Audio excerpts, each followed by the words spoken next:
We'll see. And that's why, Mr. Know-It-All, you should stop being in porno. You know, I feel like it's. I feel like you opened my eyes. Yeah. Thank you. That argument has changed my life forever. Yes. So, Man, Bradley wasted no time. Bradley was like, "Yo, reporting for duty, sir." Bradley definitely gets the first in prize. That's real. yeah. Okay. And I'm looking at it now, and it does look like we're good. Right on, man. Really, really, Thomas. No forgiveness. Yeah, Thomas, we have no idea what happened. Yeah, okay. Take it up with YouTube. Okay, Yeah. I don't know. It was either YouTube or Evie Mux, but Start a change.org petition, okay? Saying, Yeah. let's get the show fixed. Hey, I heard Elon Musk wants to buy YouTube now. Elon So Musk wants to buy everything. He's on his. He may as well just change. One day he's going to change his name, or they're going to go to one of those giant rocket ships and peel a thing away, and it's going to say Wayland Yutani. Okay, it's gonna, like he's becoming that guy. Okay, yeah. I love free speech like everybody else, but still, he's becoming that guy. Salty mentioned Matthew last stream. That must have been the cause. Matthew is incredibly bad luck. Is that right? Yes.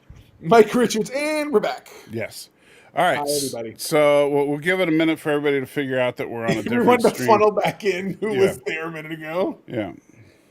Talk about Salty turning into a Borg too much, and Time Agents stopped it. Yes, the time agents are after me. Well, That was an awesome call. But they don't understand that resistance is indeed futile. Woo! Oh my god. So where were we? We were. Oh yeah. So we were saying how, and I don't know how much of it got through, but my point was that I think it's a good idea that they moved away from the Connor family to try and do something different. Sure.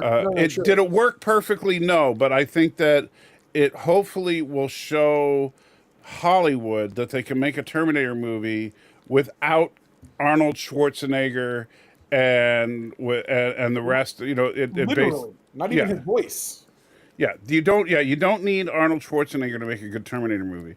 I was waiting for the Terminator in this movie to be like, "Give me your clothes." Yeah. I was like, all right. And what? One thing that I find really annoying actually is that in the movies, all these Terminators look like Arnold Schwarzenegger. They shouldn't. They should look like different people because think about it. If they all look like Arnold Schwarzenegger, as soon as you saw Arnold Schwarzenegger coming towards you, you'd start shooting him. You'd start shooting him. And he said, "Wait, but I said I'd be back." Don't. I don't know why the autofocus keeps doing that every now and again. Your autofocus is like my lens wants to blink. So I apologize. Give me your clothes and your walker. Yes, he would show up at the old folks' home. Absolutely. And I would like some applesauce, please. But now there's no canonical explanation. And this is something that really drives me nuts about the entire Terminator franchise. Okay. There is no canonical explanation for this, but you notice that in the first Terminator film, Arnold Schwarzenegger is referred to as the Cyberdyne Model 101. Yes. And then in Terminator 2, he becomes the T800. Well, because it's like that's like the Ford Taurus or whatever. You know what I mean? There's trim levels. There's the model. There's a make, model, trim level. You know what I'm saying? I don't think he's a car. Deluxe version, and that one comes with silver. That Mercury. Well, no, that's the T1000 though, and they don't, and they never called the T1000 the Cyberdyne 102 or something. Now, the one thing that James Cameron said in an interview was that the Cyberdyne Model 101 simply it looks like Arnold Schwarzenegger, but the Cyberdyne Model 102 would look like someone else, and that explains the bodybuilder that's not Arnold Schwarzenegger that was the Terminator in the Visions of the Future in the first film. Correct. That was a 102 according to James Cameron. Interesting. And so what the fan theory is, it's not canonical, like I said, but the basic fan theory is that the T800 is the name of the endoskeleton. Really? And then the 101, 102, 103 is the biological tissue. Wow. That is some next level nerdy. I mean, Yeah. wow. You just blew me away Yeah. with So that entire thing. I like the idea, but the problem is, like I said, it's not canonical. They just, for whatever reason, start calling it T800. Do I need to dig up that song? We didn't start the canon. Or... Well, you know, it's a great song. It's one I'm of the telling you best. right now, man. Okay, there's not. I hate that idea.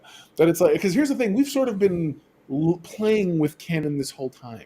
So the basic gist of this, in case you missed it because of the interruptions, and by the way, creep, no, you didn't miss the apology. Why would we apologize for YouTube's mistake? If anything, they should be apologizing to all of us Yes. for their system crapping out. Anyway, Yeah. Salty can explain anything. That's because he's a Star Trek fan. Yeah. We know how to explain anything, bro. Seriously, I've had to really break things down for people to be like, "How do you explain this?" And I'm like, "Well, let's take a look at that." Yeah. But no, that's what I was saying. So the story base is essentially the story of this guy who he creates an AI in order to fight and protect the world Well, specifically to protect Japan. from Skynet. Well, he protects it the best he can, but all he can manage is Japan. There, do it. Yeah. And he has future information, which later on you find out is because he too is from the future. Right. The other really interesting thing that they did in this that I liked was the time travel in all of these has always just been a MacGuffin. It's been a thing that served an end or a purpose. They never really got into. They didn't get much into it. They were just like, you stand on the thing, it spins around. When the time portal appears, only living tissue, and it's going to burn a big circle around everything. That was the extent of our knowledge forever. Right. Then later on, like in the Genesis and some other ones, they began to try to actually explain the time travel stuff, but they never really got deep into it. Not deep into the weeds. They not into what was happening. They only told you the technology and were like, hey, this is what a time machine looks like. It spins and does the thing, and the biological stuff can't go. And if you get there, big hole burned, and that's it. And you're like, didn't we just learn all that already? You just said it differently. Yeah. And they're like, oh, sorry. But no, and so what you get is yeah, totally. They snuck in the theme song of the yeah, totally. Good job, Stan. Good catch, Stan. Stan said that they snuck in the Terminator theme. Yeah, they did do that a couple times. I thought it was cool. I thought it was very cool. But so in this one, there's a girl who from the future who comes back in time, because you always have to have one of those. You have to have a Reese in every one of these, and which she's not. I meant in function, not in actual character. Right. And so everybody relax. There was no gender swapping. Yeah. All calm down. But so she actually has a discussion with someone they call the Prophet, and you see a second piece of that discussion further in episode wise, and in it the Prophet basically says, you're not going to change anything here and now. When you go back to a different point in the past, and thus events will transpire differently. And that's the one thing we've never really addressed, because this series actually takes place. This series is the only one I know of that takes place within the actual canonical time frame of the original established set of events. Right. Everything else has always moved the goalpost. Because, we missed it this time. We missed Judgment Day. Right, but Judgment Day is 1997 as it was in the original. Yes. In the why original. I say this is probably the best Terminator since those first two, is because it's the only one since those first two that lives in this space. Right. Which I thought was. But like, even okay, then, good. they kind of established that every time something goes back in time, a new timeline is forged. Yes. And the interesting thing is then to look at what are the ramifications of that new timeline. And if Skynet still is created in the new timeline, then yes, we're blaming it on YouTube. Honestly, I saw that. I was like, it was YouTube's fault. I'm not going to take the blame for YouTube, because the funny thing is, when it froze on our side, everything was running perfectly. 100%. We were still talking, and we had no idea there was anything wrong. But then I loaded it up on YouTube, and we're frozen. Yeah. So and then my wife comes downstairs, because I left my phone across the studio. So she goes down. She's like, You guys aren't on the thing right now. I was like, oh crap. Yeah.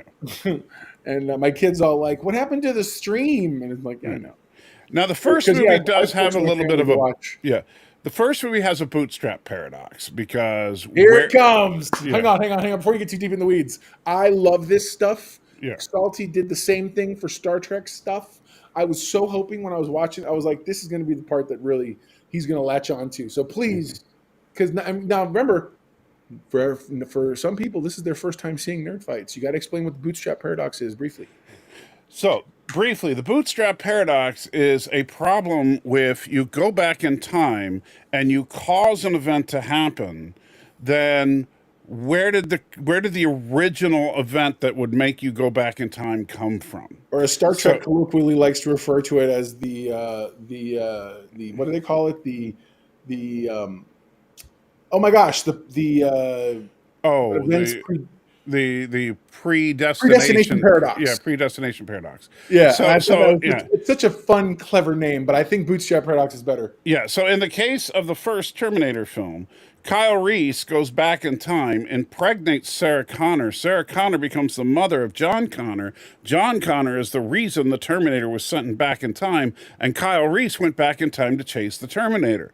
So, if that's the case, what happened in the original timeline to, who is the actual father of John Connor in the first timeline? I think it would not be Kyle Reese. No, I don't think it ever happens. I think exactly what you're talking about. I think that it had to absolutely, it's 100% a paradox because the future has to create the past, which keeps you in a perpetual loop. Because once it's so it's not like anybody started it.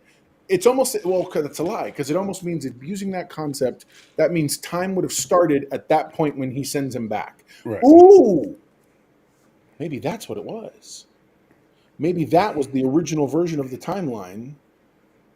And when he sent him back, that original timeline is now gone. So the next time offshoot only can exist within that paradox of events. Because it was created because of the paradox. Does that make sense? No. Because shut up. It totally makes sense. It's a paradox. That's the problem. And so ultimately, we never get to see how... hold on, Bradley. No. Okay, Bradley. So Bradley says the timeline Kyle went back in time from was the one he went back in time in, not according to Terminator Zero, which now is establishing when he went back in time... That creates a new time. Right. Immediately, by virtue of him going, he created the only thing that he can, as far as staying in the same timeline as something else, is. And thank you so much, Professor Farnsworth, with a $1 donation, but you made it so that I can't read it. If you are going to tell someone went back in time and became their own grandfather again, I'm going to my angry dome. Who are you people anyway? I love you, bro. You don't watch Futurama. Who, me? Yeah, I didn't think you did. I'm a big after they mind wiped us to believe The Simpsons is still brilliant after this many seasons. I decided not to go down the Matt Groening. Futurama is actually really good, but Fry is his own grandfather. Due to limited bandwidth, there's a possibility of significant reduction in your video quality. Well, right now I have it on YouTube on a separate screen, and it looks okay. Okay, cool. Yeah, so if your wife comes running down saying, "Yeah, it looks like crap," then we'll worry. I don't think your wife sounds like that. Did she say it with that voice? I'm just. Yeah. No, it's more like. I think I was going to notice she said it with that voice. My wife is not. That's not her voice. I know. I scared to pring with that. She was like, "Who's that?"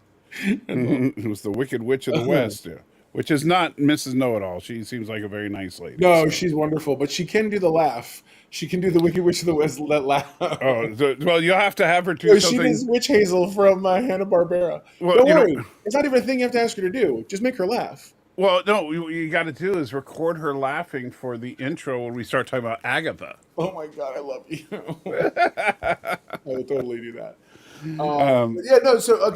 So back to the thing. So in the show, there's several things happening, but the main storyline is the scientist who creates Kokoro, and he begins to activate her because they're approaching quickly August 29th. Right. And he knows that that's the day. And by the way, it still is the day in this series. And August 29, 1997, specifically. right. He brings her back. He brings her Kokoro online, and Kokoro immediately starts breaking it down for him. He's like, okay, so let me set this right. You want me to do this, this, this. You've built me for this. You say you have some evidence to the effect. No. And he's like, what? And she's like, I need you. We got to. If I'm going to do this thing that you think you've created me to do, I need to know what's, because you guys clearly are like, essentially she takes the approach of like people with the Ultron memes. Her approach is, you're telling me that Skynet went online, checked out the internet for 5 minutes and decided, nope, humanity's got to go. And I'm now just supposed to take it on your word that he's not wrong. Right. Okay, let's have a conversation. And that's what most of the beginning half of this series is the Not even just philosophical. well, the whole centerpiece of the series is him talking to the AI. Well, but what I mean by the first part is that that's pre-Skynet. Skynet happens about episode 3 or 4. And then you're in a difference, because when Skynet happens, nuclear stuff comes out and Kokoro defends Japan. Right. Well, kind She's of. like, she also becomes she also becomes the Doctor Doom of Japan, because she 100%. Yeah. Iron Fist. Oh, when the kid, there's a part in the show where the kids happen upon this cache, just down underground, of robots. Yeah. Dude activates one, and he's like, "Yeah, we came down here. We thought it would be more efficient to blah blah blah." She's like, "There's hundreds of just like that," and I'm thinking to myself, she's just been ferreting away robot soldiers. Okay. Well, this is Japan, you know. I mean, what does it start with? It starts with the little implant in the back, and next thing you know, you're standing in a train station waiting to take over the world. No, you know, when my minions are taking over, That's right. you know, the world will be a more peaceful place. So it's funny. I've always thought that was so. Essentially, Kokoro takes the approach that Skynet wants to destroy mankind because they're flawed or whatever else. She wants to help mankind like a mother. Yes. She takes a more motherly approach. But like an extraordinarily strict mother. I'll say. Because if you disobey her, you get shot. Not at all. She is not afraid of doing any of that. Yeah. Someone might be on the sofa tonight. Thomas, you're the worst. I love him so much. Here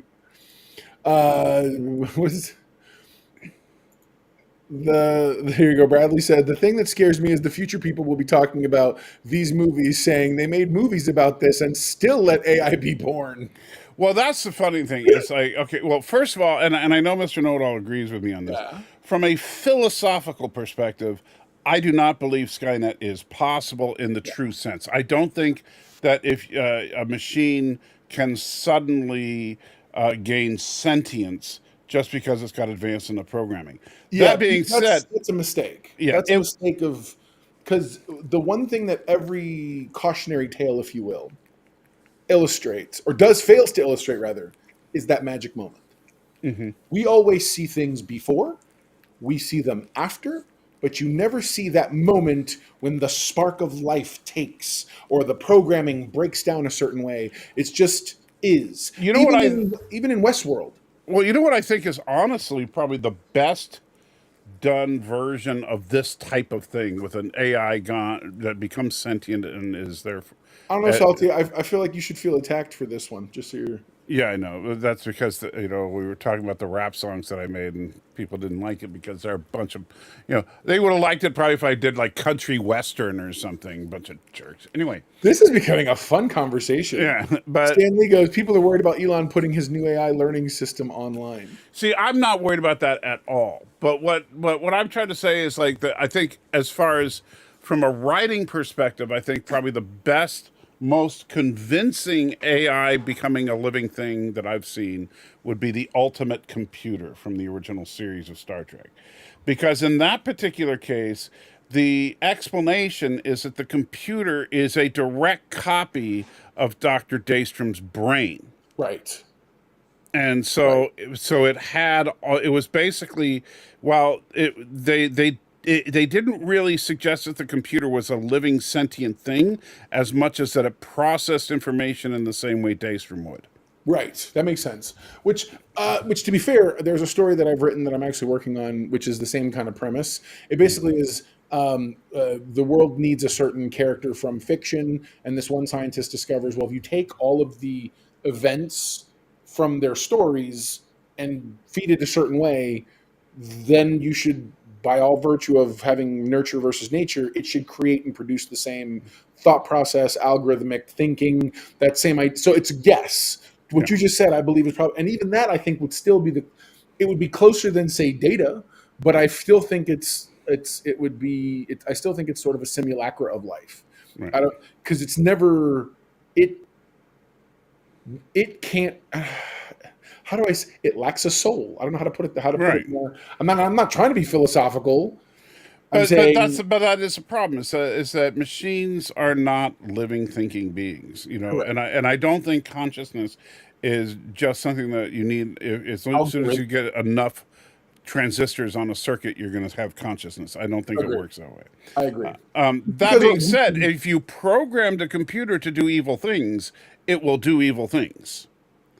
And so that, I think, would be a more interesting, like, if you want to get into it, is that you would have the people who created Skynet didn't stop to think that they should put. They're too busy trying to think if they could. They didn't stop to ask if they should. Yeah, but I think that making Skynet, Malcolm from Jurassic Park. Yes, but I do think that they should not have.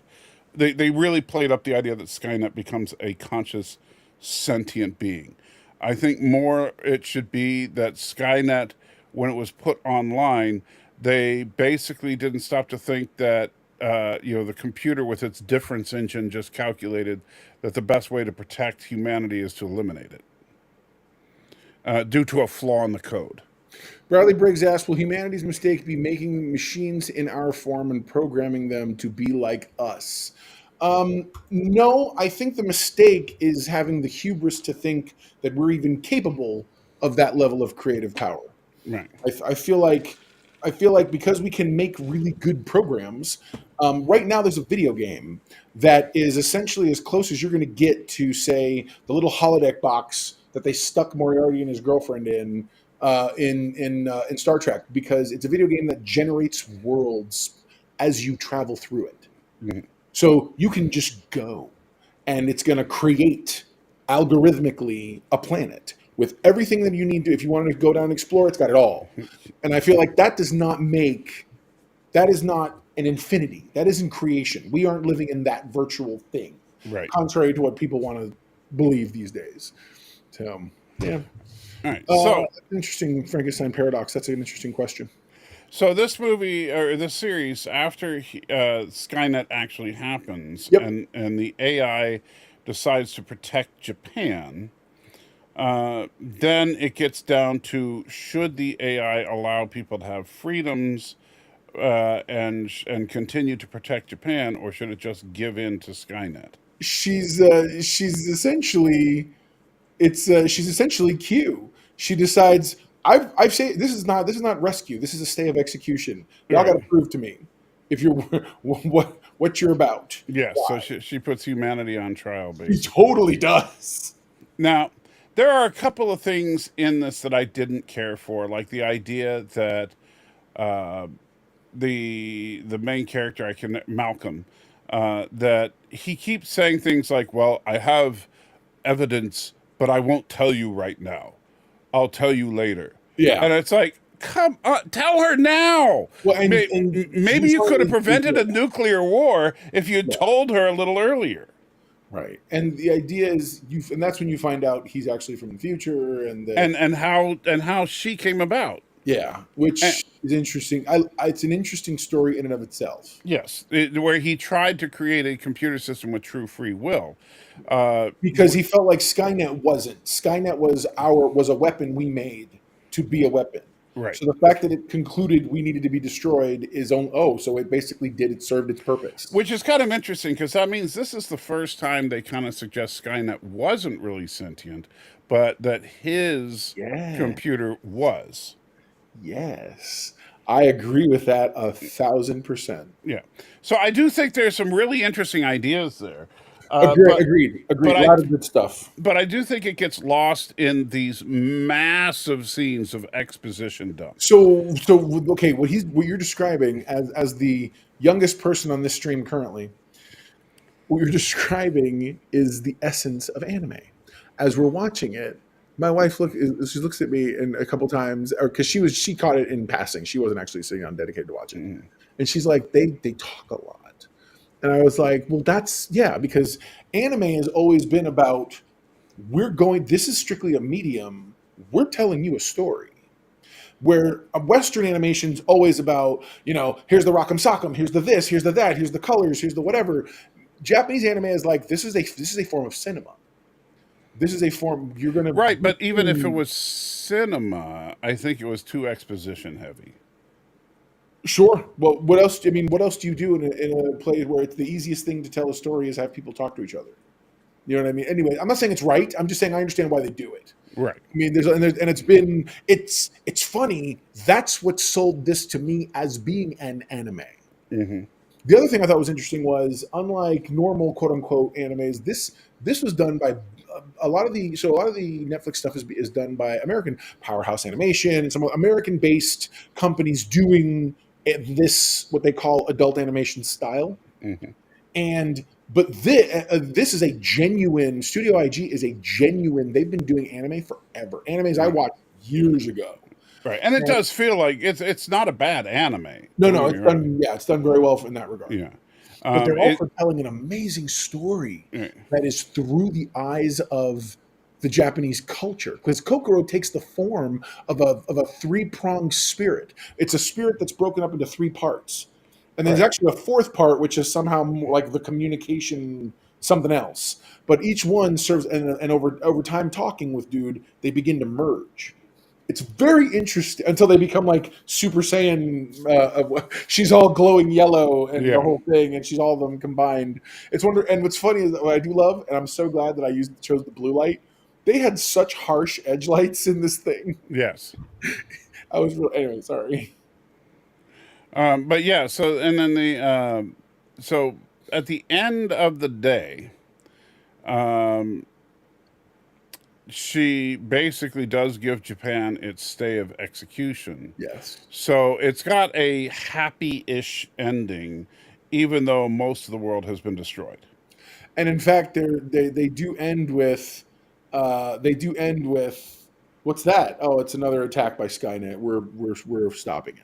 Yeah. And you sit. So she's actively protect. My question is, so I'm wondering is if they continue in the series, where do you think they could go if they continue? I think they could easily. They could have the Japanese become a major force in the resistance. Agreed. Because they're the only slightly xenophobic. Show Japan a little bit less touched by everything. Right. And some people beginning to argue, shouldn't we go out and help? Like, shouldn't we try to destroy Skynet from Black Panther? Right. You know what I mean? Like, if we're all here, and yes, our AI. Well, and like if their AI will protect Japan, but won't go attack Skynet. Yeah. So it's up to the strange détente between them. Right. But that could that would be so cool. But you see, that could actually be the thing for her to be convinced of humanity's worth, would be to see the Japanese people going out and trying to fight a hopeless battle against Skynet to help their fellow man. And again, but I would love to see one Skynet embodied, maybe even represented as something, that not just a Terminator, even though probably a Terminator would be your best bet for embodiment, but like having her have to actually have I would watch an hour-long or 8-episode-long of just the philosophical debate between Skynet and Kokoro. That, I think, that's something I wish we had gotten. I was really disappointed we never got to see Kokoro and Skynet communicate directly. Right. And I'm like, man, that would be so interesting. I feel like that would be such an interesting story. So again, because again, I'm all about the stories. The ones you mentioned, all the great, and we talked about this the other night. We should definitely do in the future. We should, I don't know about maybe rank, but discuss all the different artificial intelligence beings and like episodes and stuff, because there's a lot of really cool stuff. Like From the HAL 9000 to the various ones in Star Trek, and that'd be such a neat the Matrix, see how they go. Skynet. Oh, I love the Matrix, the engineer in the Matrix. Oh, I love him. Yeah. I just love how he's represented. Mhm. And I think that's a neat way to look at how do You mean the architect or the? yeah, architect. Oh, I love him. Yeah. I'm the architect. He's such a cool. He's where he got that Colonel Sanders suit on and everything. Seriously, looking like techno Colonel Sanders. All right, so let's start ranking these bad boys. Got it. All right. So then clearly we have to hi.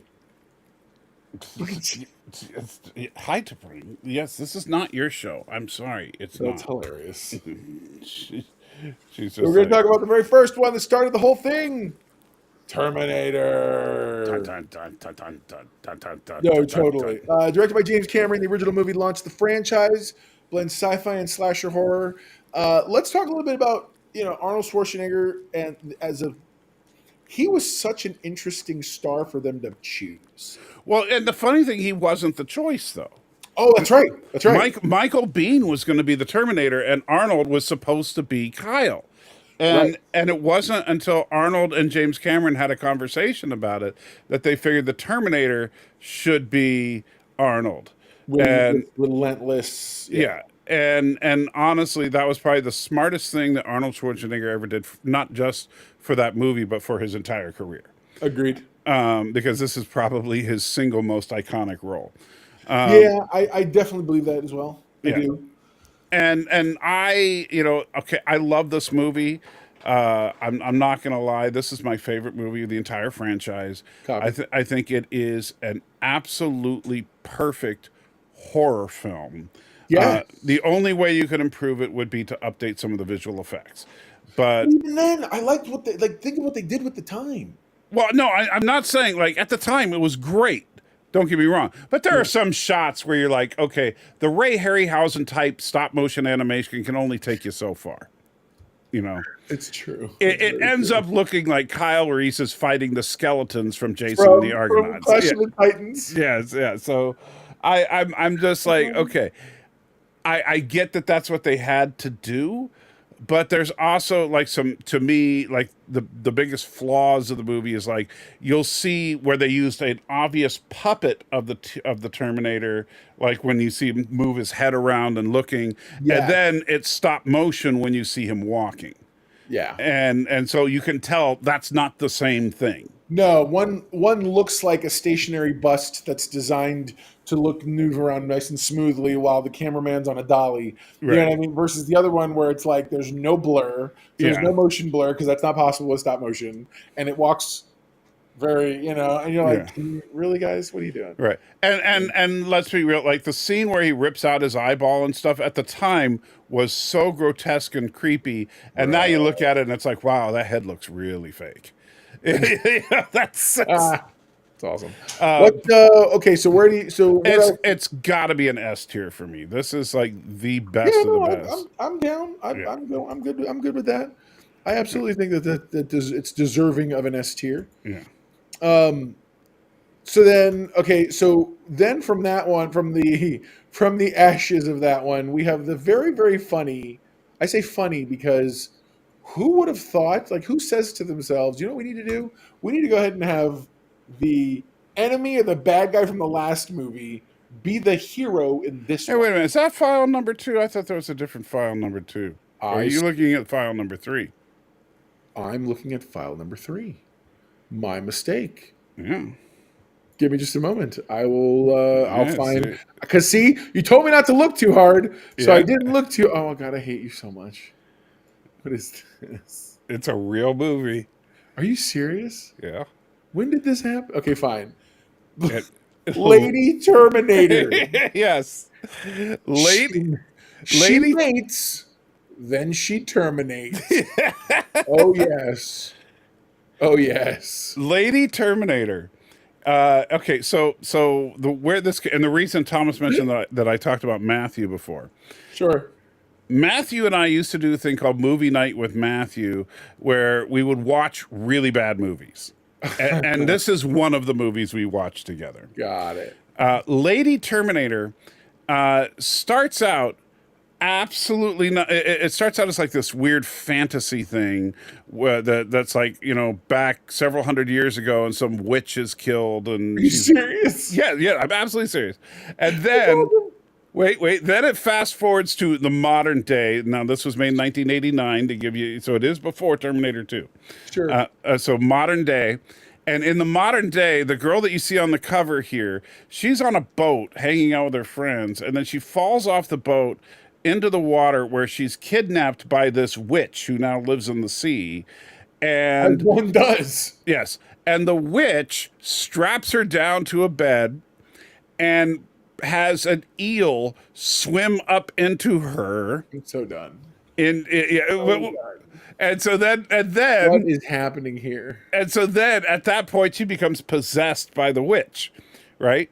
So Mrs. Know-It-All says, "What the hell kind of movie is this?" yes. So then, wait, it gets better. So then we cut to, okay, we have some people hanging out like on the beach, and she just kind of walks up the beach. Now she's naked, of course, and kills them brutally, takes their clothes, and then starts going on this rampage, killing people in scenes that are exact copies of the kill scenes from Terminator. What is So she actually like does all the things that Terminator does, but it has nothing She to does do all with, the things that Terminator does.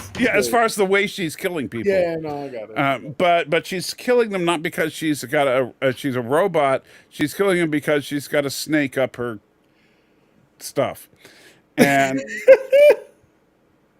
it is Great. I'm gonna. yeah. Okay.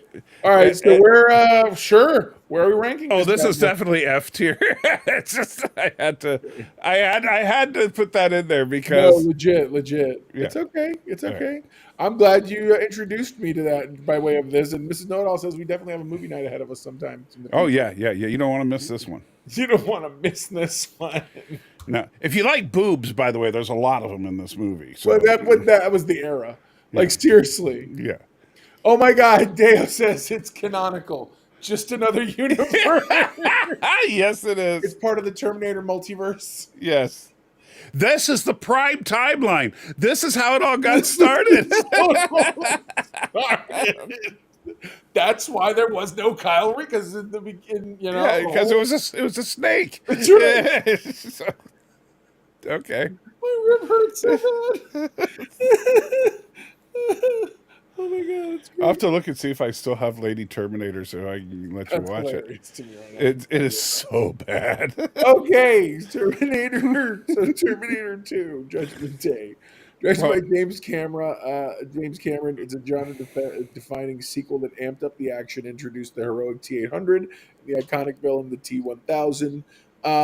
So we had a discussion the other day, Yes.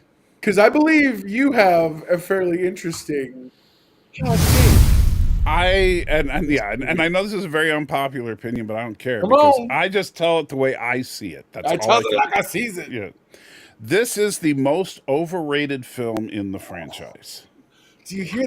Can you feel the heat off that hot take? It's so bad. This film is good, but it's not nearly as good as people make it out to be because the plot is just a rehash of the first film, except with amped up action. Well, and the superior hero and superior villain. They've literally everyone's just leveled up.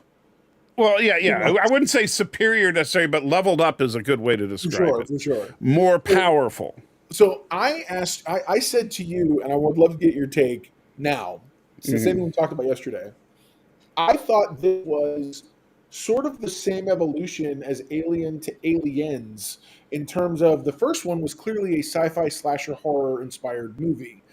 Whereas same thing with the first Alien movie, it was much more of it was an alien sci-fi, but it was horror-esque. Right. And then so this one is clearly an action movie, less horror and more action. In fact, they almost made fun of the stuff from the first one, like Arnold coming down the hallway in slow motion with the box of roses that turns out to be, you know what I mean? Like this whole, it's super Come slow with motion. me if you want to live. Right. It's supposed to mirror that slow approach into the police station, that whole but a different way of, it just felt energy was all different because it was action. And you had an interesting take on that. What was your thought? Well, I agree that that's what Cameron was trying to do, but I think he did a better job with Aliens, because in this particular case, the only difference is that they focused more on the chase than the terror of having an unstoppable machine after you. Because the problem is you had an unstoppable machine protecting you as well. Right, Bradley. And so you didn't. Bradley says Arnold didn't believe he wouldn't be killing anyone in this movie. He asked if he can shoot them, and we got the iconic "He will live" scene. Yeah, I did. Yeah, and don't get me wrong. I love those moments. Sure. Right. Yes. You know, it says, "I said don't kill anybody. He'll live." You know, that's great. But I still, it doesn't feel like there's no terror involved. There's no fear involved, because as cool as the TX is, or not the TX, the T1000. Yeah. The TX is in Terminator 3. But as cool as the Terminator 1000 is, Arnold feels like he's just as tough, even if he can't regenerate in the same way. I agree with that. Yeah, I agree with that. He's very. They did a good job keeping him consistent in terms of being utterly relentless.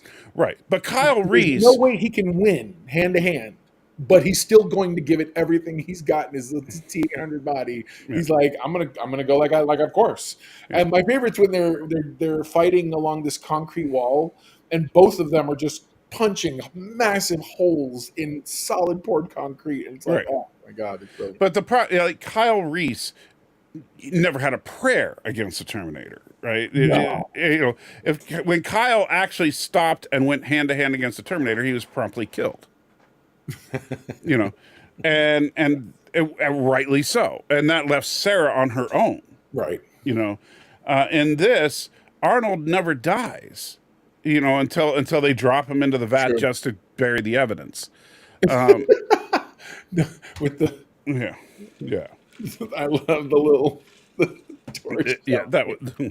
I'm dying. It's awesome. You know? No, for real.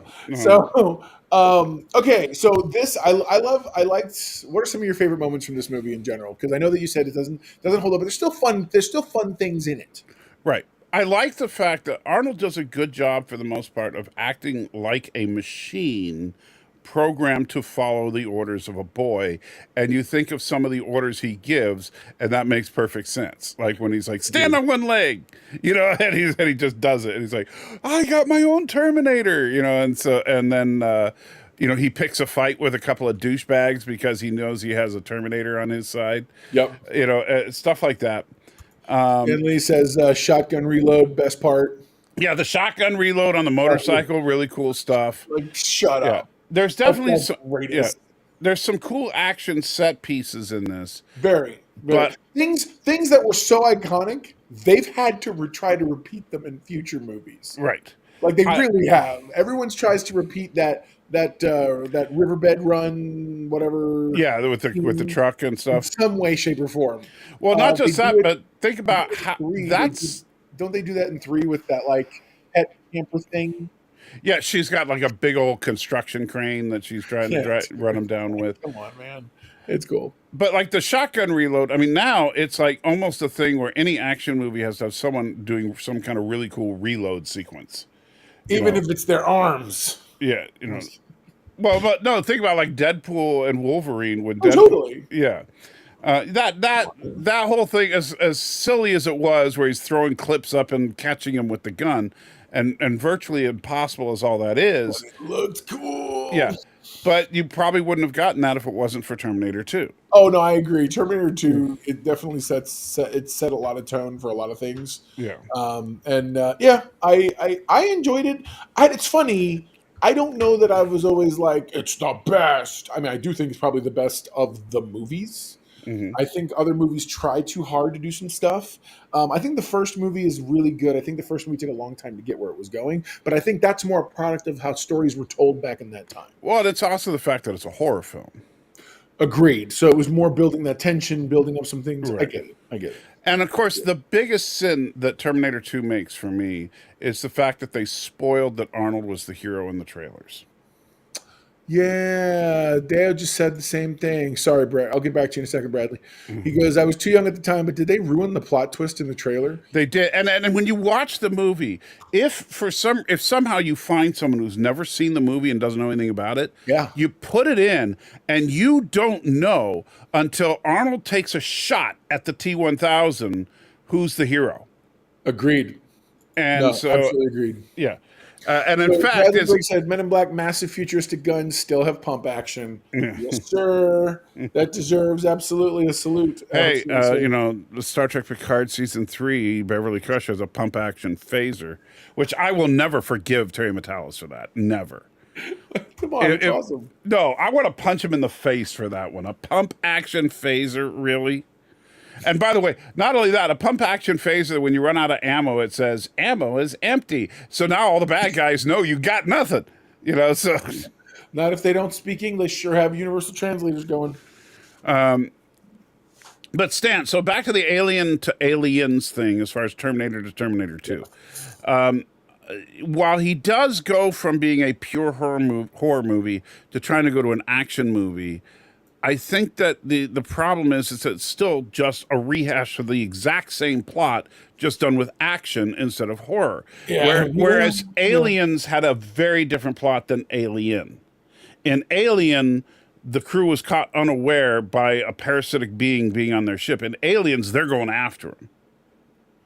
Okay, And so so it's almost the opposite story. I got you. In Terminator 2, honestly, the only difference is that John Connor is now a kid instead of being in Sarah Connor's belly. That's about Is it. that where babies come from? The more you know. We'll talk to you later. I mean, Mrs. Know-It-All will have a nice chat with you later. That's We'll hilarious. Try to explain it to All you. right, so where do you think this belongs in the list? I know everybody's going to scream it's S tier. I would give it an A tier, but I certainly agree. understand why people would give it an S. I agree. I agree. It's an A. I do. It's not because you convinced me. I genuinely think the first movie establishes and sets some things up from precedents that you can't ever get away from, and I think the second movie rose to the occasion of rivaling it and Right. being excellent. But I don't think it had the pizzazz, ingenuity, or originality of the original. Now, that should be the end of the franchise. Sadly, it's not. No, for real, it is really not. They definitely decided to go and do another one, and I believe that the one they decided to do was right here. We had it's the one we just talked about a second ago. Yes. And this is so. And actually, I want us to have more of that discussion we had the other night because that was a good discussion. Terminator 3: Rise of the Machines. Yes. We get our first female Terminator, so Skynet is woke. No, I'm kidding. It's a new approach, but using some new tools, newfangled things. Right. Now, this one, they actually did something that they didn't do in Terminator 2 that they should have, which is establish that the TX is actually a Terminator designed to destroy other Terminators. Yes. So she is, as John Connor says, so she's an anti-Terminator Terminator.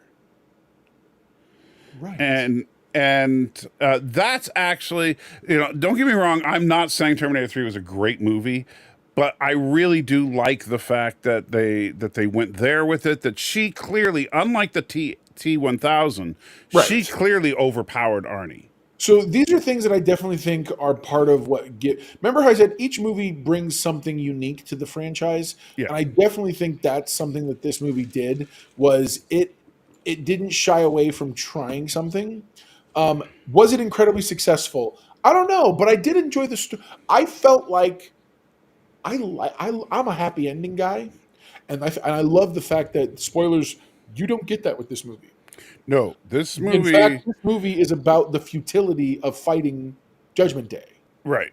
Now And they did move the goalpost, but that's okay. We right. So move on. clearly, Terminator 3 takes place in a different timeline Yes. because the first two Terminators work seamlessly together. All the rest of the movies do not. Agreed. And so, just to make that clear, in this movie, Sarah Connor is dead. However, she's alive in future films, and of Well, again, course, timelines. yeah. And since Judgment Day is no longer 1997, but moved forward to 2000 something, it's the I think the it's a prequel to Fallout. Well, actually, I'll say this: when we get to it, this does work with the next film, but Funny enough. but this movie, since Judgment Day is now on a different date, we are clearly in a different timeline. Agreed. What? Not only one that, but thing- the TX is something way beyond what Skynet could have built in Terminator 1 or 2. Right. I actually really liked the decision to shift out of John Connor being the main focus. And You mean Sarah Connor? no, John, because John was who the second movie he was after. So as it moved forward, because even the first Oh, you movie mean was about, after this one? you have to give birth to John. The second movie, John, you need to survive and go be a leader. This movie, they're like, John who?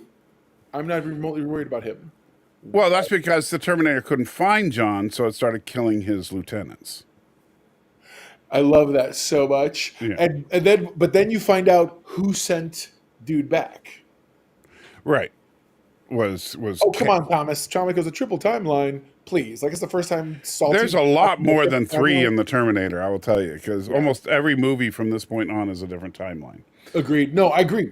Yeah. I would kind of argue the second movie is a different timeline.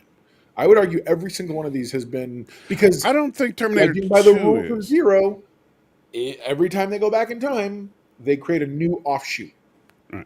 Well, if you're gonna go by that, then sure. But in this one, clearly because they moved. He's like, if you're gonna go by that, whatever. Yeah, no. I'm disagreeing with you on that. I said if you go by the rules that they establish in Terminator Zero, you're right. But my point here is that there are some things that are completely incompatible with the other timeline, like the change in Judgment Day. Now, when Arnie, and I said this before, I said, when Arnie said, you did not prevent Judgment Day, you just delayed it. It is inevitable, right? And almost seems like Arnie knew about the 1997 Judgment Day, which Skynet wouldn't know about, but it's possible that future Catherine Brewster educated him about it before she sent him back in time. Okay, so I'm of the mindset.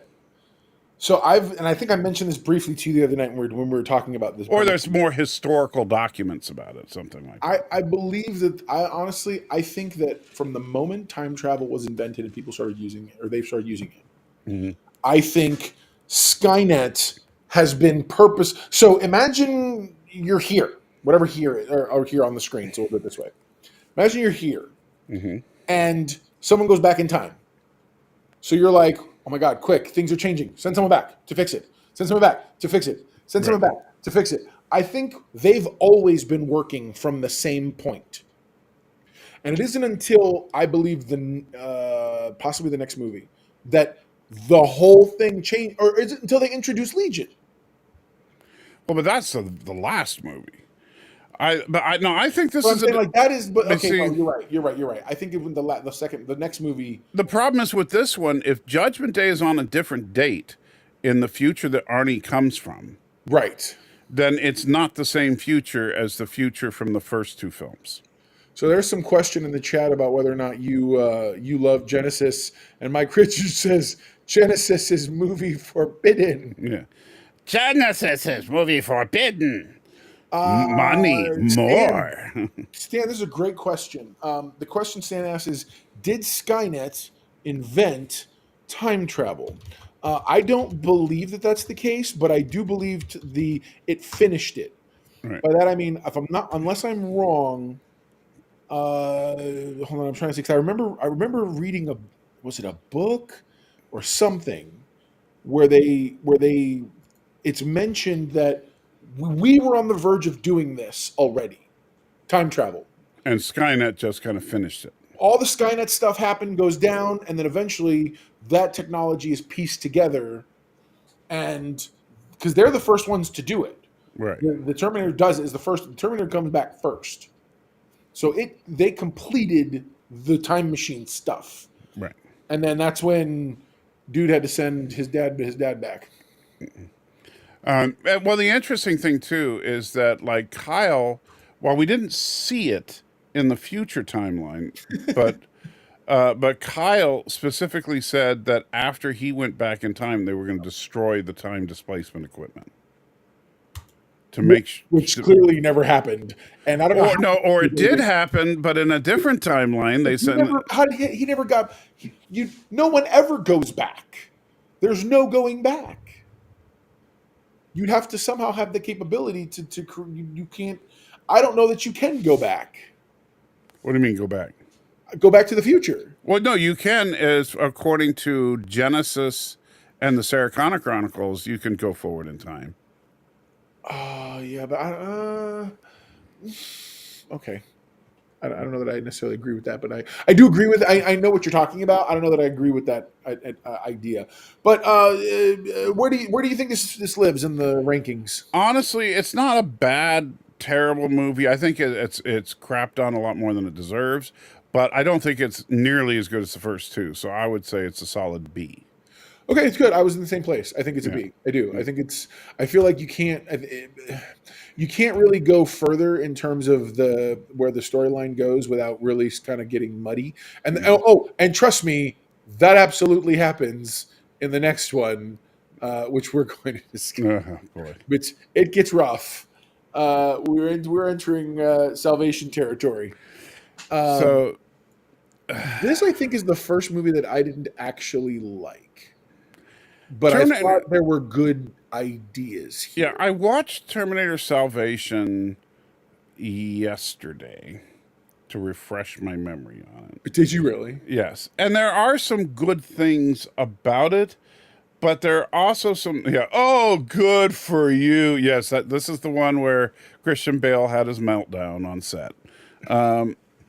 And the funny thing is, okay, so this movie is like Christian Bale's absolute worst. He should have gotten a Razzie for this film. He totally should have gotten a Razzie. It was one. He's grossly underutilized in this thing.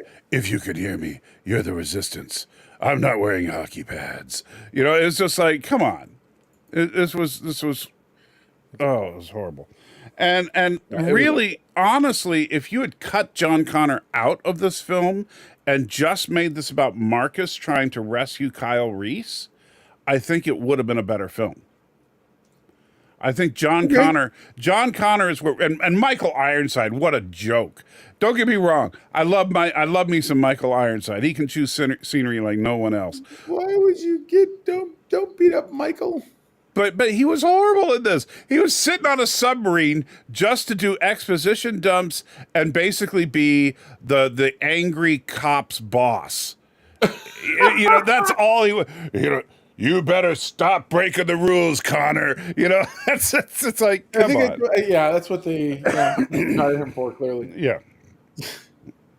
And so the movie has some really cool set pieces, like the giant Terminator destroying the 7-Eleven. Yes. That was really cool, although it makes no sense when you start thinking about it, because how did the giant Terminator sneak up on them? I want to know that. I'm sitting here going, how did people sneak up on other people? And I'm sitting here going, I like, based on where you're standing, unless you have no peripheral vision, well, how did you not see them? So same idea. Yeah, but this is a 75-foot tall robot, right? Basically an AT-AT. That just walks up and starts smashing through the roof and grabbing people, catching them by surprise. And it's like, wait a minute, no. And then, and by the way, at the same time, the giant robot smashes through the ceiling without being able to see what's inside and perfectly grabs people. But Marcus is able to sneak up on it with a Mack truck and ram it with a gas tank. How did that happen? Agreed. Okay. No, you got A. So as cool as it was, it made no sense. I did, like I said, I liked Marcus. I liked the concept of Marcus. I like Kyle Reese. Yeah. I think it's really tragic that Anton Yelchin died shortly after making this. Yeah, it is. And but overall, this movie, is really dragged down by Christian Bale. Christian Bale is as passionate as he wanted to be about making this movie. He sucked. He was the worst John Connor of anybody cast as John Connor. Wow. I mean, I agree, but dang, you said it. Yes. That's rough, man. And I know Christian Bale's supposed to be a great actor, but not here. Yeah, no, He was just doing his Batman voice. Yeah, this was not a good. What? Where do you see this? All right, I would put this at probably a C, maybe a D. I'm going D. All right, I'll go D. I'm okay with that because it's. Look at it. It's so bad it pushed the other one down further. Yeah, well, just to make sure you do, Lady Terminator is that bad. it's like Lady Terminator is really bad. I don't want you done. Really? Me no other one says a B. Man. Yeah. But then we get to something different, as they say. Okay, yeah. As they like to say on Monty Python, and now for something completely different. Absolutely, which I thought actually I was kind of I kind of dug when it came out because remember so in this era I was a big Buffy the Vampire Slayer fan and a lot of that kind of stuff. So when all of a sudden they decided to come out with Terminator: The Sarah Connor Chronicles, I was like, okay, you have my attention. If that's what we're doing, I'm down. What did you? Tell me your thoughts. Okay, so did I like the recast of Sarah Connor? Yes, I thought she was good. The female Terminator that was their friend, I thought was an interesting character for the most part. I liked the kid that played John Connor. Overall, it was a good show. Seriously, didn't she play? You didn't see Game of Thrones. Sorry. No. She. Oh, by the way, me no other says he gave it a B. He gave the last movie a B Salvation for its original story. Okay. I get that. I really do, and understand. I do appreciate that point of view. So you're good. Good call. Good on you. Yeah. Good on you for liking something. I love when people like stuff. Even if I don't like it, I'm glad you do, and that's awesome. But yeah, so back to this thing. So Sarah Connor Chronicles. I liked the. What did you enjoy about how the story itself was laid out? Well, that's where I think it had a problem, was because it had the idea of, hey, let's do a TV series about Sarah Connor, John Connor, and their friend the Terminator trying to survive. However, then they had no idea what they wanted to do with it. And they start having them hop around with time travel like it's nothing. And yes, and that's do it. When I was like, "Oh, you guys are starved." They had no idea what they were doing with the show. You were just trying to make because by the way, that's why I hemmed and hawed when you said like, "Oh, of course you can go forward in time," because I'm like, yeah, I guess technically you can, but it was stupid the way they did it, and I'm not even like it wasn't even like it's funny. It was. I'm not gonna go so far as to say it was the acolyte of its time. But it just kind of lost its steam. And by the way, it's still got a second season. I'm kidding. No, yeah, it was a show. It was a show that had no idea what it wanted to be. No, I agree. And so it wasn't. Ooh, Stanley says reminds me of the Gotham show. You know what? I can see that because in a lot of ways, I really liked the initial stuff they did in Gotham. The show would have been a lot better if they had thought ahead a little bit and said, okay, we should cast Batman as like a 15 to 20-year-old as opposed to like a 12-year-old. Well, and then I love he says, let's do a show focused on Commissioner Gordon, and then it becomes Batman. No, literally, and then then you get well. And then they did the same thing that they've done with a lot of other things. You get it's like they were the Sony of their time. You get all the villains, and apparently backstories that you never heard before. Whatever, let's go. And then they're like, quick, get that man fast, get him. Yeah. That one kid, but that kid was way too young and way too scrawny. And so and there's Thomas talking about you in the acolyte. God, I'm sorry, I missed that. Sorry, go for it. Oh no, just Thomas knows you really like the Acolyte. I was. Me no other says always thought Sarah Connor Chronicles should have taken place between T1 and T2. I absolutely agree. If this was done today as a prestige series, that's what they would have done. The HBO somebody they would have said this takes place between T1 and T2, and you're going to see all those years that were talked about when they're at that Mexican crossing point. Right. Have John learning about being a leader and all doing that, all this, and have the occasional Terminator show up, and they have to deal No, with you it. never. It's a Terminator show with no Terminator, because what you live with is you get that aura of him.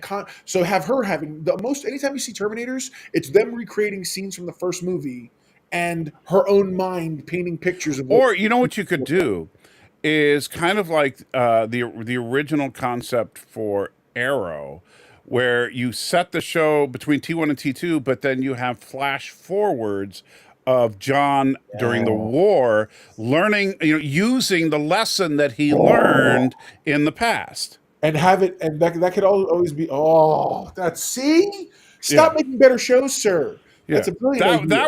That would actually work, I think, because then you could have the action and the war stuff, but you could also focus on the characters and develop how John Connor became the leader that he was, but also show him as that leader.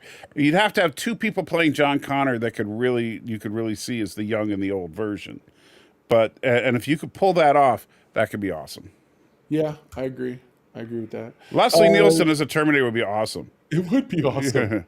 I'll be back, and stop calling me Shirley. Mino is on fire and is coming after Bradley Biggs's third mic on the show here because he's doing some really good. They treated John Connor like a grade school kid instead of a teenager. Absolutely. Yeah. Absolutely. I agree with that. Yeah, John Connor, the young John Connor has never really, Edward Furlong did the best he could with what he got, but, he didn't have a lot to work with. And then and then they replaced him with that whiny dude in Terminator 3. And it's like, that should have been Furlong, honestly. I don't know why. What would it have been? Yeah. He wasn't doing anything. Yeah. Like, seriously. Instead, y'all just left my boy behind. Yeah. Okay. It's all right. All right. So James, where would you put this one? We're going to have the Terminator of the week, but they fought Crow Morty all first season. Not really sure who that is. Where do you think this lives? Where would you say it lives? Well, I'm being attacked by an angry chihuahua. I would probably put Sarah. Man, it's tough. I'm kind of teetering between B and C, because B for the casting, C for the execution. I see what you're saying. All right, well then that's a good call. Let's go in the middle. We've done it before. Yeah. Does that sound like a good? Yeah. Good plan? B minus C plus. B minus C plus. Yes, that's exactly what we did. That's so funny. And then we get to one that I believe is actually okay. I credit this movie with taking some big swings, though I don't know that it succeeded 1,000%. At least it tried to get everything back on course somehow. Right. Even amidst all the chaos and the ridiculousness. And that was, of course, Salty's favorite one, Terminator Genesis. Yeah. So Terminator Genesis, I will say this. In a way, it's kind of the opposite of Terminator 2, in that while Terminator 2 is vastly overrated, I think this movie is underrated. I think that a lot of people throw a lot of hate at this movie. And I rewatched this one yesterday as well. Oh, yeah? And honestly, it's a better movie than most people give it credit to be. And by the way, J.K. Simmons is hilarious in this film. Is. Oh my gosh! As the God dang time-traveling robots always covered up their tracks. I loved J.K. Simmons. They give him the best bad lines, and he sells them. He absolutely does. Now, is this a great movie? No. It definitely has its flaws. But I like they were trying to just say, yeah, this is a different timeline. They weren't even. Yeah, they were. Sarah was raised by the Terminator at this one. Yeah. Like, what? Yeah, which I actually think is a clever idea. I do too. And but the way they did it, they handled it, I thought was so weird. Yeah. So, like, if we think about it this way, So as the timelines progress, Sure. let's assume. Okay, so Skynet is an incredibly resourceful system and is constantly scouring history for information, Okay. right? Copy that. And so there is a little bit of a paper trail of Sarah Connor leaving her journals and stuff like that, and so you might be able to figure out what's happened in the previous timelines. Right. Meanwhile, on the Resistance side, John Connor is fully aware of what happened in the timeline prior to him every time. And so, because he's told by Sarah about all these things that are supposed to happen. And so they know, for example, that Terminator is going to show up in 1984 at this location and all that. That makes perfect sense. But what the machines figure out is that, well, wait a minute. If that failed, let's just send a Terminator 20 years earlier than that, or 10 years earlier than that. I think it was like 75. I think they said it was. Right. And go after Sarah when she was a girl. Well, and not only that, they're going to send the T-1000. Right. And so then the Resistance is like, well, wait a minute, let's send a T-800, just like we did in Terminator 2 to protect Sarah, and that completely changes the timeline. So now Sarah is a complete badass by the time 1984 rolls around, but the Resistance never found out about the 1975 Terminator. No, it didn't, which I thought was interesting. Which is proof of the different timeline theory, Yes. because they would have known about it if they were in the same timeline. I agree with you. Yeah. I love that you talk about bootstrap. They bootstrapped a time machine, Yes. and I was like, well, what? And then of course they go forward in time, which I was like, that's weird. First time that happened, I was like, that just feels wrong. And I have to admit, and I know people are going to say this is horrible, but a couple of things. Even though I didn't think this was a great movie, Right. I really liked the girl from Game of Thrones playing Sarah Connor. I think she did a good job. I think Jai Courtney was a horrible Kyle Reese. So they should have recast. Yeah. Same. I feel like Hollywood needed to learn. It needed to learn that he was not the leading man they kept wanting to make him. Right. I mean, to be fair, neither was the original Kyle Reese, but whatever. Right. At the end of this movie, Arnold got an upgrade, because notice he got some of the liquid metal stuff that they were experimenting with. And since he has a CPU, he's able to control it, because they made it clear that the reason the liquid metal didn't work is because they needed a advanced CPU. Right. And so now Arnold has basically the capabilities of like the TX almost. Yeah. That's a good call. Yeah. And so this movie was begging for a sequel that we never got. Because I wanted to see Arnold as this new liquid metal version of him fighting something even more powerful. Or at the very least, like give us the final, because here's what they've never done. They've never just defeated Skynet there. Right. And I think they tried to do that, or started to sort of say that was a thing in Salvation, or even in Genesis at the end. Or not, well, in Salvation, the war they showed the turning point of the war, but not the end of the war. Right. I agree. And so we never see Skynet actually lose. We just see that we know that Skynet will lose. Yeah. So where do you think this belongs? Another tough one for me. I would say kind of same thing. C plus B minus is where I would put it. I had it in C. I moved it now up for you because I agree with you. Because I've been thinking to myself the whole time we've been talking, it probably needs to live in that, because there are really good elements. They're really good things. I love the memories and the whole flashback stuff and how it leads to the one house where where originally, I mean, everything connects really nicely in a way that I thought, okay, some thought went into this, how they were going to execute this in a way that I thought was cool. And no, wrong Genesis, Thomas. That's funny. Well, we're in my Bible study live streams, we're covering Genesis, and we are talking about Abraham. That's so funny. All right, so then from there we go to the final chapter of the Terminator saga.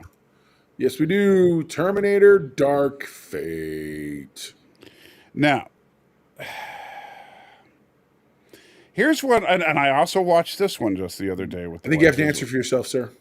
The Soldier does admit Terminator has its own multiverse. Well, yeah, in a way. I mean, Can they just be timelines? Why do they have to be multiverses? because Daniel is obsessed with the idea of the multiverse being real. But there is. I'm a firm believer the multiverse exists. Oh man, you and I are gonna fight on that. I'll rip you to pieces on that. Just show me any evidence that there is such a thing as a multiverse, Bro, if people from the future haven't been saving us this whole time, I'm shocked. I'm telling you right now, we are constantly dealing with, like, I'm shocked. It's like things get really bad, and then all of a sudden we're like, no, it worked out. We live in a fairy tale that just shouldn't exist. I feel like it's a fair place to be like, all right, why is that? And Stan, it's so funny. I wish Danny were here. I would love to know what Danny thought of this movie. I'll bet you he did love it because he's got the mommy thing going. No, and I do not think Sarah Connor. Look, the best Sarah Connor looks in this movie is in this poster. Because she looks like a worn out sack of leather. Like when they first invented 4K cameras, okay, like high definition, and you're like, she looks like someone drew a face on some really old testicles. I hate you so much. You're fired, sir. It's it. Good night. We're done. Good night, everybody. That's the show. Okay, the word testicles has been rolled out. It is definitely after 10:30.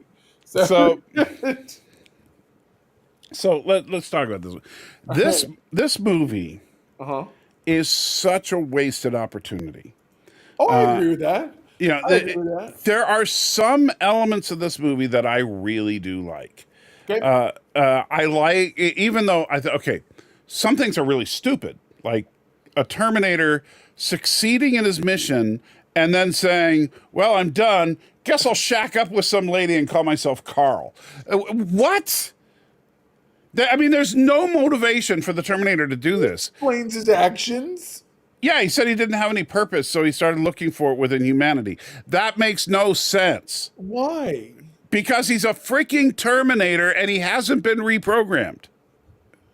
Okay, so this guy, and I will say this, but from every rule in the book that we've seen, and in fact, they've even established this in other Terminator films, is that the Terminator would then immediately start attacking other leaders of the Resistance. Oh, sure. I get you. He wouldn't have just stopped. He's like, well, I got John Connor. I guess I'm done. No. Thomas Plot says he's the Guardian of Forever. Yeah. I mean, because Carl is the name of the Guardian of Forever in Discovery, remember? That was so horrible. So he would have gone after Kate Brewster. Agreed. He would have gone after any of his lieutenants that he had in his files. He would have just been wrecking havoc. Me No Either says the Sliders in the 90s did multiverse first. They even went back in time in another dimension. I'm sorry, Me No Other. Star Trek, the original series, Mirror, Mirror. Bam. That's an alternate. That's an alternate timeline. That's not. Yeah, no, that's part of multiverse, dude.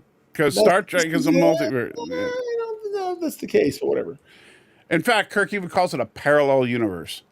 Parallel universe. Yes, which means multiverse. So that's what a multiverse is. We need to have that conversation at some point. We need to have that show.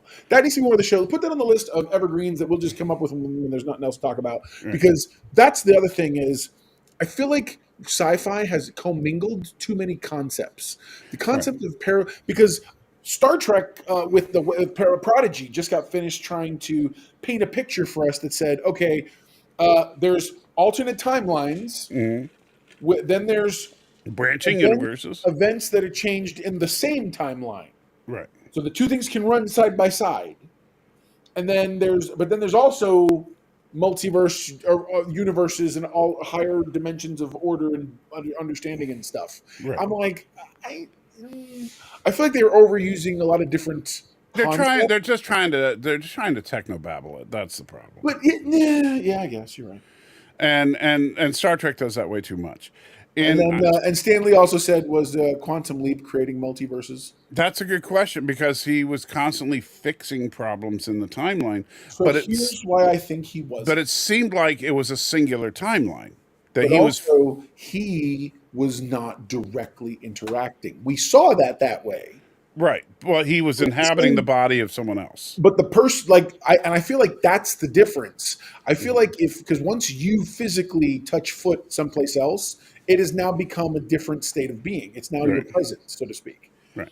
And so the idea, it's the Avengers concept, which I totally love. I dig. Right. And I feel like if he wasn't, well, that's kind of what they do with Terminator Zero, is the Avengers concept of time travel. I'll go with that. Yes. Yeah. But I feel like this is much more. This was in the same, like you said, the same timeline. He was sliding from body to body to body.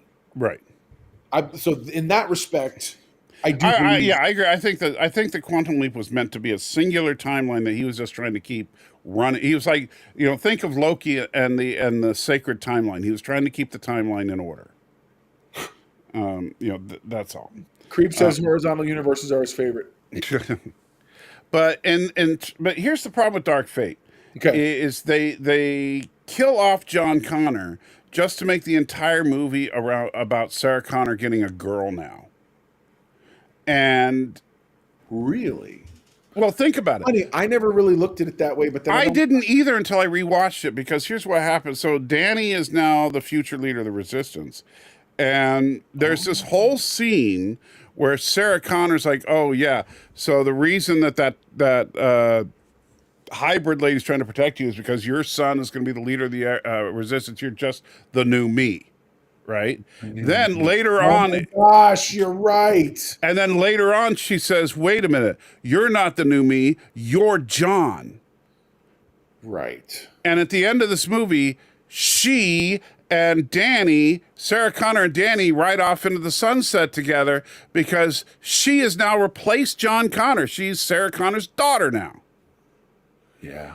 And so this movie tried to wokeify a franchise that was already woke, which makes no sense. Sarah Connor is the heart and soul of this entire franchise. I agree, to the point that I'm actually ashamed of them that we never actually got her back again until now. Right. And I know why. On a personal level, I know why. Yeah. But Sarah Connor is the heart and soul of this entire franchise. And she was always a strong feminist character. And feminist is not a four-letter word, both literally and figuratively. Feminist simply means that it's a story that is promoting strong female character. And I'm okay with that as long as it's a good story. Agreed. Which the Terminator stories, on the whole, are pretty decent. And so, they have their ups and downs, but generally speaking, I really like them.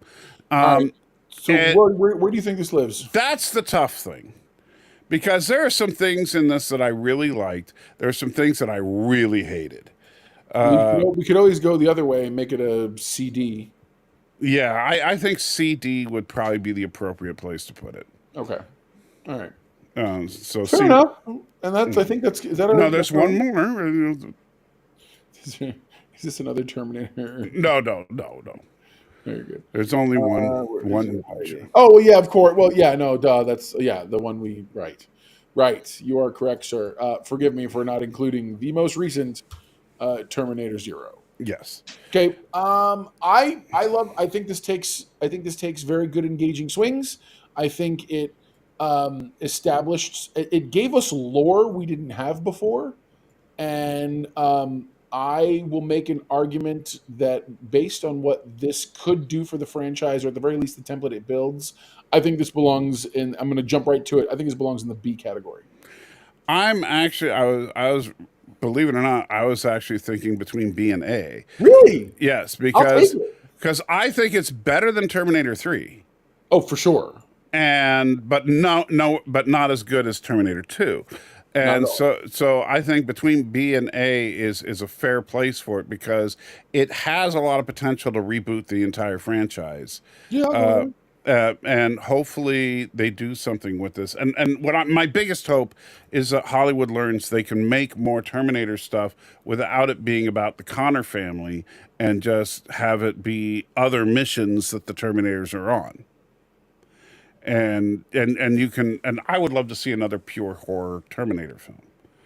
But it's funny in a universe where we just got finished getting Alien Romulus. I can absolutely see us getting some new version of Terminator, or it very could well be that this is sort of setting that tone for them to play with. I would love for them to make this canonical and give us a movie that mentions or references. We don't have to go to Japan, but Right. references the events that they're dealing with. Because you have all these other tidbits. You got. You have Legion that came late early on. You have the pseudo sort of AI based out of like an Apple thing from Genesis. I mean, there's so many different versions of a potential AI enemy or villain to Right. fight, Now, and they actually went with in Kokoro. I thought really worked well. imagine this for a second, and this would be actually kind of an interesting concept. Imagine a Terminator film. Other ranks at a C, by the way. Oh, because we know there's a jerk. No. So imagine making a Terminator film with no hero coming back in time. Forcing the guy themselves to figure it out. Right. And so what you could do, it would become almost like a Friday the 13th type film with an unstoppable killing. Or Mike Myers. It'd be like a Right. Mike Myers. Right. So you have this unstoppable force coming after you. You have no idea what's going on. And then let's say that, you do something to it, you shoot it, you see some of the metallic stuff underneath it, and you're like, okay, it seems like it's some kind of robot, but it makes no sense. But those glowing red eyes, man, that's creepy. And then starts looking on the internet and finds posts from John Connor's blog or something. I hate you so much. Because we all know that LiveJournal still exists out there somewhere. Yeah. Those of you who played on the internet in the late '90s know what I'm talking about. LiveJournal was blogs before blogs. Yes. And so somebody finds some of John Connor's writings or Sarah Connor's stuff and figures out that this must be, everybody just thought that these guys were crackpots because remember, in Dark Fate, Sarah Connor says she's wanted. I love. There's actually a funny. She goes, "Well, I'm wanted in a couple states. Well, 50 of them." Nice. You know, Real quick, Daniel Hot Topic said, "Nerd Fights. I've not seen this before, but I think after hearing you talk about it, I should check this out." You should. Terminator Zero, it's worth checking out. Yeah, but yeah. So think about in Terminator 2 Judgment Day, Sarah Connor's rantings about the future are all documented by the doctor. And so if somebody found some of those videos and figured out that, wait a minute, this is exactly what she's describing, all of a sudden you could make a Terminator film without Kyle Reese. And if you did it well, like, for example, let's say that it's, you even set it up. It would be so funny. You could market this as nothing to do with the Terminator franchise. You market it as a horror movie with like kids out in the woods camping and stuff. And there's this unstoppable beast trying to kill them. Ooh, almost like how M. Night Shyamalan made a sequel to Unbreakable. Right. Without telling you. Yeah. And all of a sudden you're like, wait, what? Yeah. Where did Bruce Willis come from? And so they and as it turns out, this group of kids, when they all stay close, and in the future they happen to be on one of their camping trips when the war happens, and they survive, and they become leaders in the resistance. Okay, now you just described a what do you call it? One of those Disney's Jedi kids or whatever. The Jedi kids. There's a no. Well, I don't mean like Jurassic little Park kids. When I say Jurassic kids, Park one where it's the kids at camp, and then everything that's happening in the movies is happening, and it's all how they're reacting to what's going on. But when I say kids, I mean 20-somethings. Okay, No, I'm not talking about having 12-year-olds being chased by a Terminator. Quick bit of errata. I had me know others ranking wrong. C for the last movie, not the anime. Thank you so very much. I appreciate you. Yeah, that's more fair. Yeah, I'm okay with that. So I'm actually really happy with our rankings, to be honest. I feel like this was a good. This is also one of those franchises that I'm happy that there's some exploration of, that it hasn't died completely on the vine, because some of the movies, though they have interesting things, can't seem to 100% cash that check. They're super good at making it look fancy and making you want, but then they're like, they don't fully go there. And I think we do need one more. I think we need one more movie, solid movie. And like you said, I think you're right. I think you do something along those lines. And what you have is, because remember, okay, there was a Doctor Who episode that didn't have the Doctor in it. It was from David Tennant's run. And in the episode, it's called Blink. They introduced the Weeping Angels and the whole bit. The part that matters to this story is she's got information and is able to deal with some things because of the information that's passed to her. Now, it's a little janky how it happens, but I feel like you take that same idea like you just outlined, and you make it where when the thing shows up or when things start popping off, there's already a resistance looking, and the whole purpose of them is to look and find, we're looking for John Connor. Why? Because, and it opens up the thing, and it's all, like you said, her psych evaluation things, all of the videos, and they're like, because that's what the lady said. And you literally just show the original stuff they shot. Right. And all the various pieces, and it's all about them. We prepared ours. It could be preppers and those gun enthusiast guys that are super, all these conspiracy theory people who got together and banded together, and now they've sort of created this fundamental beginning. Well, because the interesting thing is, if you listen to Kyle's exposition about the future, is that there was a resistance, but they were getting crushed until John Connor became the leader. Yes. And so we could see where the pockets of the resistance came from. And you know what else you could do? You could do better what they tried to do in Salvation. I think you introduce young Kyle Reese. You introduce a young Kyle Reese who's one of these guys whose family maybe died on Judgment Day or whatever. The way he because he describes life prior to Judgment Day. Yeah, Kyle Reese, after Terminator Genesis, was born before Judgment Day, but then the war happened. The original Kyle Reese grew up after Judgment Day. Wait, they lost me? What happened? I see you still on the line. Okay, good. All right, no problem. Stanley said it's really great. It's crazy you don't realize how many movies are in these series now that they stopped numbering them. That's real. That's 100% real. Yeah. But yet 7 movies. You forgot about Lady Terminator, Stan. Yeah, totally. Yeah, you don't want to look. If you haven't seen Lady Terminator, boy, you're in for a treat. Well, you're in for a treat if you like boobs and snakes going up into Lady. I'm done. Yeah, your wife is just gonna love me for suggesting Lady Terminator. I can tell. Whatever. I'm the one who's gonna be, because I think she's serious. She wants to laugh at this. Yes. She likes bad movies. We should start watching some bad. I have some bad movies on tap because I have a bunch of movies that I had ready to watch with Matthew before he stopped being able to do the movie night thing. All right, we should definitely do that then. Let's do that. I'll get Mrs. Know-It-All involved because she loves to watch bad movies. Oh, she likes bad movies. You'll totally. Have you seen? By the way, have you seen Suburban Sasquatch? Oh God, no. It is. Have you just seen Sasquatch, the pseudo documentary? No, bro. You want to? That, wow. Oh my gosh. First off, hey, thank you so much, everybody. I know it's getting late. Normally we would have time, but because of the issue with the show earlier, we like to open up the floor to discussions and topics. But you guys have been so interactive tonight. I got to tell you. I hope you guys feel like we've been paying attention to the chat enough, because that is our goal. We want to connect with you guys. Yeah. Also, don't forget, please make sure you go over to the Salty and Pepper channel. Oh, the Barbie Dolphin movie. For real. No, that was a movie that we watched together.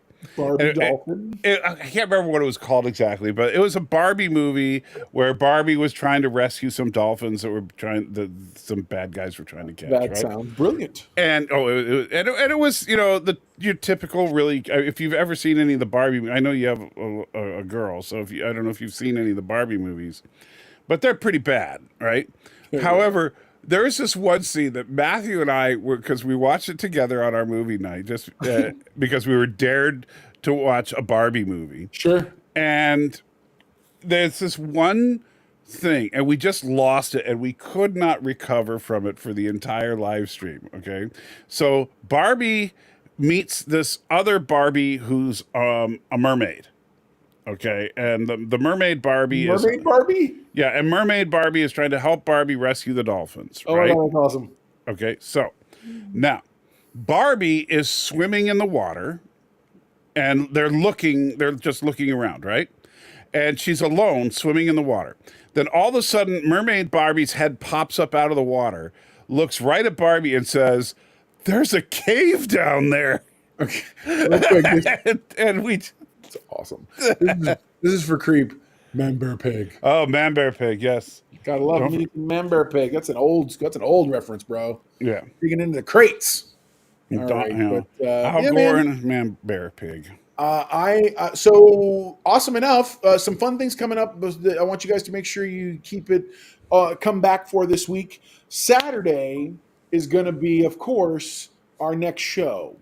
By then, we intend to fully judge and roll out with talking about Beetlejuice, the new movie that's come out. And we'll compare it to the old one. We're gonna first thing we're gonna do is we're gonna review that, and then we're gonna compare and contrast the two things. Yeah. I'm very excited for it. I love the original movie. I have a feeling I'm gonna like this one. It's so funny. I was this close to getting a screener, and if I had, I would have stopped life and been, because a friend of mine still does a lot of this stuff, and he once in a while will get digital screeners. But the problem is the links are such that the minute you open it, it's on a timer, and it expires immediately. And so I would have totally been like, "Get on the thing! I'll hurry up real quick. Let's watch the scene." Yeah. The next time I get one, I swear I will be like, "I don't care what you're doing right now. Stop doing it and get to a screen." Well, yeah, I would have loved to have seen Beetlejuice ahead of time. That would be cool. Or I'm sorry, Beetlejuice. Yeah, that's right. Gotta be careful because it's the sequel. Which of course you know what's going on. There's going to be another movie called Beetlejuice. They have to. Hopefully, it's sooner than this one was. Yes, but I'm looking forward to seeing the entire movie is just Michael Keaton in a casket. Well, he's dead now. So. Oh my gosh. But yeah, man. All right, guys. I appreciate you guys so much. I know that you are all one of the best audiences I have ever had the good pleasure of getting to spend time with, and I'm having a wonderful time doing that too. Yeah. So this was fun. I like doing these. I don't know if we start to slide into this for a little while, but these rankings are fun. I think so too. Well, whenever there's a movie that's a part of a franchise, we need to do that. Absolutely. I think we absolutely have to do that, which is difficult to rank. We can rank three things: Beetlejuice, and the original cartoon. Yeah. But I mean, we know what's going to be difficult is in February when Captain America comes out. Oh.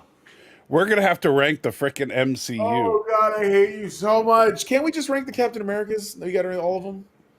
If we did everything Captain America appears in. Okay, let's do that. Because at least there's a couple movies that won't be included. Yeah, Iron Man 1 we don't have to deal with. Okay. Yeah, but the rest will all be in it. But I'm totally down for that. Yeah. Yeah, man. Any last thoughts of yours that you may have? Well, don't forget, next week you're coming to Murfreesboro. Yes. And so we're looking forward to that. Much fun. Where we're gonna get to see Anson Mount up close in person. Yes. We're going to do a pre-recorded on my channel, and I'll happily we can do it as part of this. Mm-hmm. We were going to do the wife and I are going to film a couple of things, but for the most part, it's our anniversary, and we're going to enjoy the convention, and of course, get to hang out with Salty and Co. And but we probably, if they'll let me bring a camera and some lights into their place, I'll be like, quick. Let's give an update where we're in the same room, where we're not actually divided by us. You should have gotten a press pass. Totally. I should have. No, so I'm starting. It's funny. I tried this year for Dragon Con, and Dragon Con said I was too late. They're like, we'll totally take you next year. You just got to reach out sooner. Now, Dragon Con, where's that one? Here in Atlanta. Okay. Here in Atlanta. And what is that one? So it's mostly fantasy, but they have a ton of people. So it's Dragon Con has to do it's Star Wars recently has a huge, like the 501st or whatever, that one. Yeah, the Stormtrooper Stormtrooper crew, they have a cosplayers. Yeah. huge thing there